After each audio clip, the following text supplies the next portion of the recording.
Hi everyone, so today I want to do a quick illustration, a botanical one, of hydrangeas. Now I tried to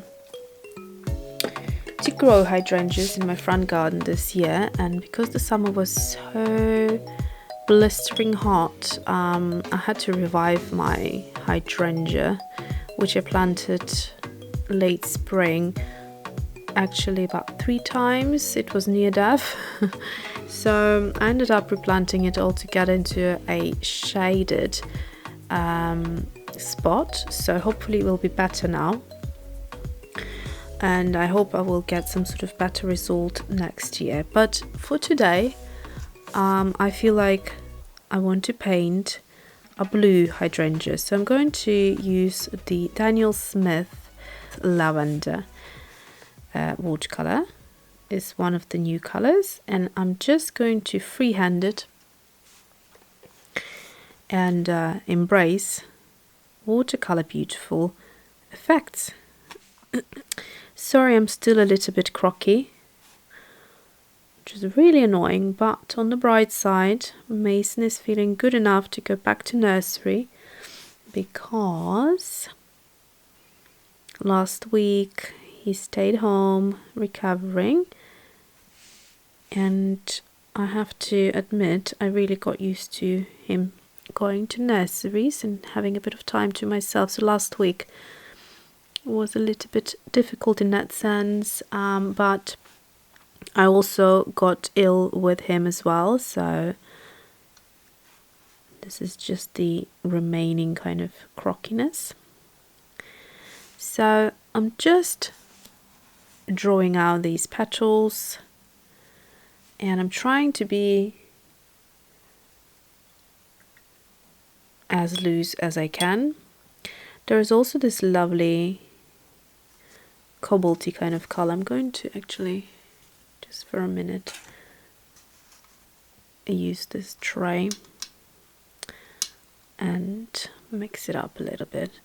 I hardly ever mix colors together in the actual pan, but once in a while I think it's good to do that because you end up with a much better result that way. So I'm just going to mix up actually this lovely color, which is a cactus flower, so it's got a bit of a shimmer, but I'm just going to use it predominantly for a color variety,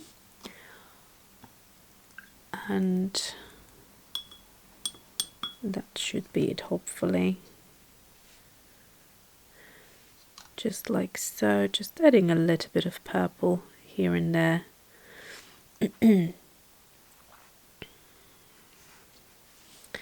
Okay, I will leave it at that. So my card got full after a lot of filming, and I'm not sure at which point it stopped recording, so I can repeat to you the bit that I was saying. But basically I was saying that the type of hydrangea that I'm illustrating today, it is the type that has a bit of kind of green sort of like green little elements to it in the middle, and they're not flowers. There never will be like opening in petals and all of that. They're just little kind of, I don't know, beads looking type of things. And what I like about them is that there is a mixture of kind of greens and purples and lilacs, and yeah, so it looks very, very nice, and that's essentially what I'm trying to achieve here. I'm just going to hopefully mix it up well, like so, and then just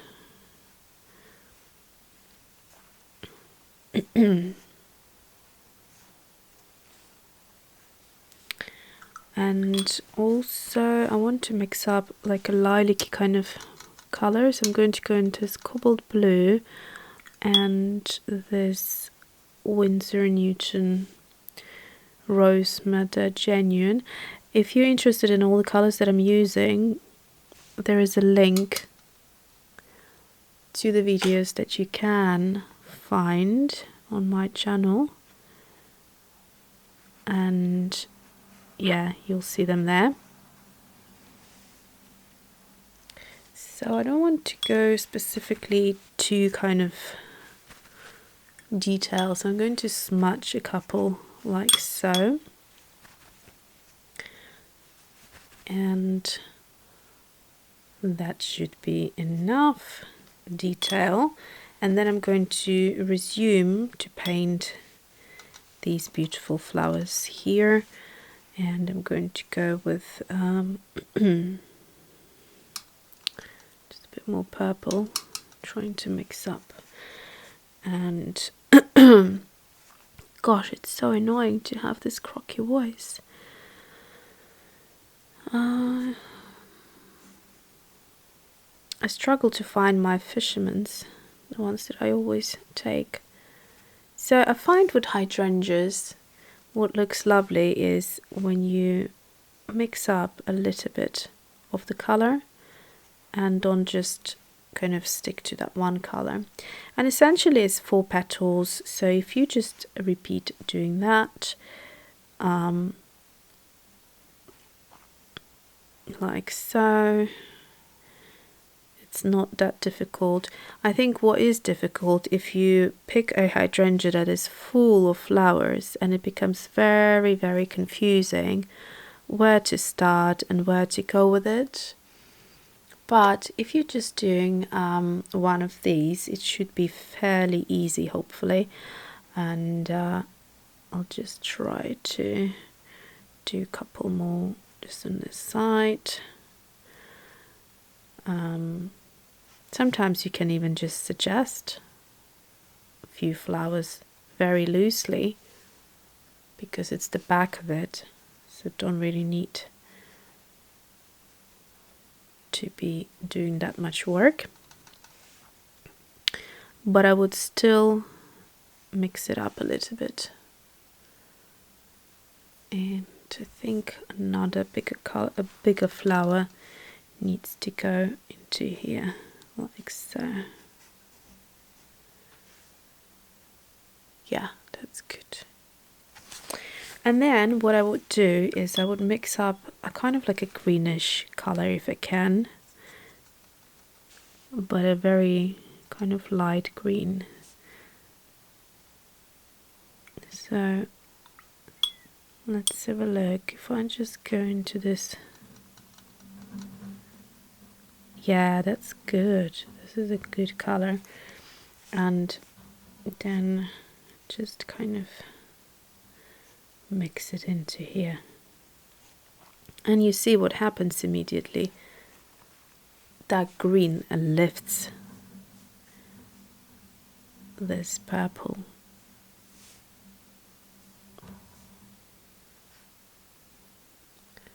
So I do quite like it, but I also want to add it here somewhere, like so. And then a touch of purple into it, like that.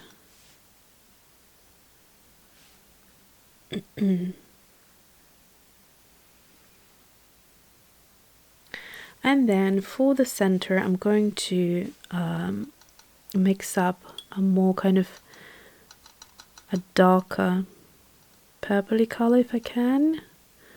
Let's have a look. What's this one? This is quinacridone magenta. That should be good. Yes, so that's quite good.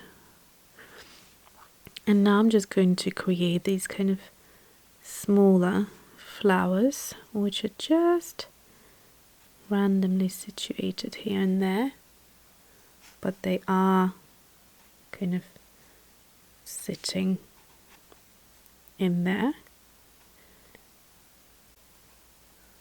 And a couple here.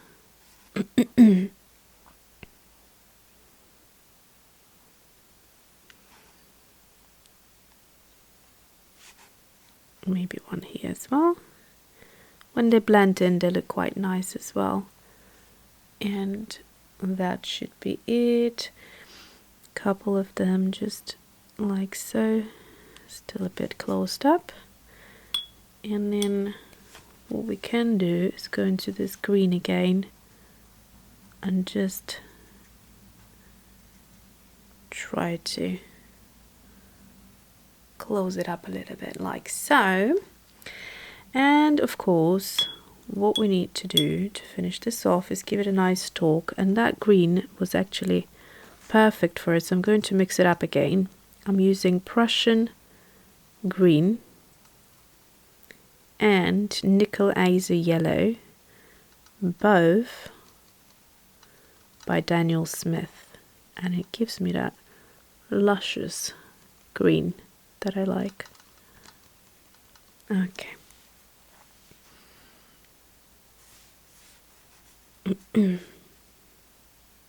And what you can do is just create a couple of those bits right here.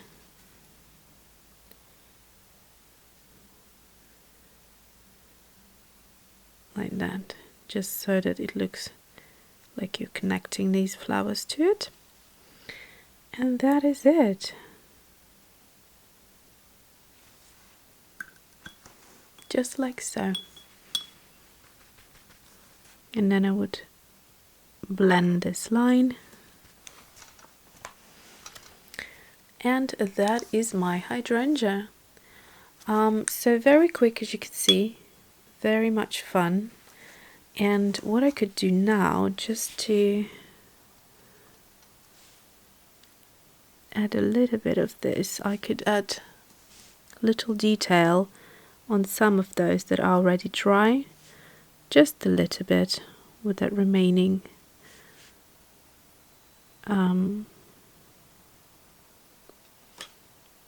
darker color that I have, and that also kind of brings it up a little. And then I could even go further and just add a little detail to the flowers. Try not to be too repetitive and just create a couple of lines here and there.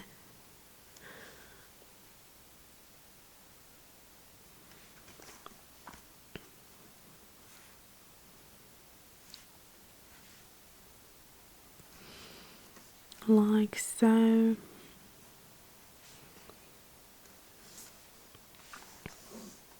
It just helps it to look less flat, and it kind of guides the eye to see the petal more, I suppose.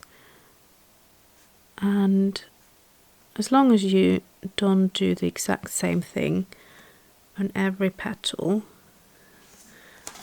it will look lovely.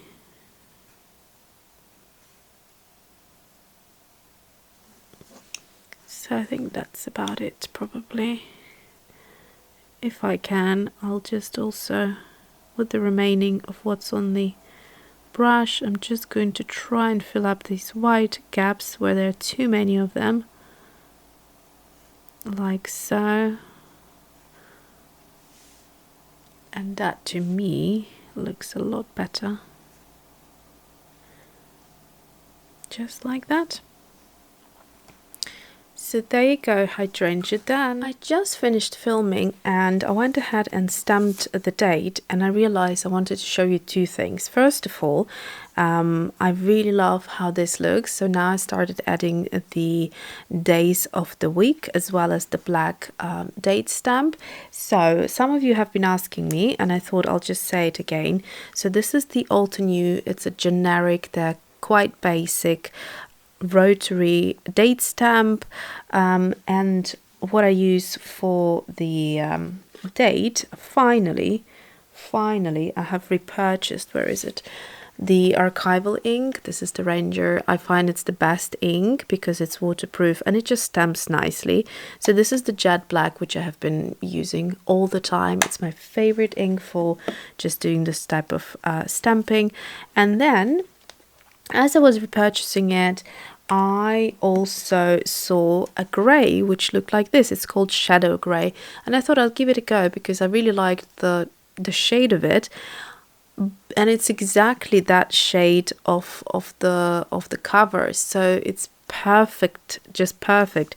And it looks so good because it's a little bit it's not very kind of out there as the black is, but it just looks so pretty, and I just wanted to share that with you in case you like that. I'll try to leave the links below. And finally, as the watercolor has dried, check this out. So this petal right here, where I added that what was it called, the Cactus flower by Daniel Smith, which is this beautiful shimmer. You can see how beautifully it sits on top of this purple and just makes it look so gorgeous. This color, in fact, the cactus flower, looks very good as a sort of color to sit on top of something. And because it's got it's like potter's pink when you look straight ahead on it, but when you tilt it, it's got that lilac-y sheen, and it's perfect for something like this. And it just gave the illustration a little pizzazz. Very, very pretty. And because there isn't too much of it, it just works so well. Gorgeous. Okay, so that is it. Thanks for watching and see you soon.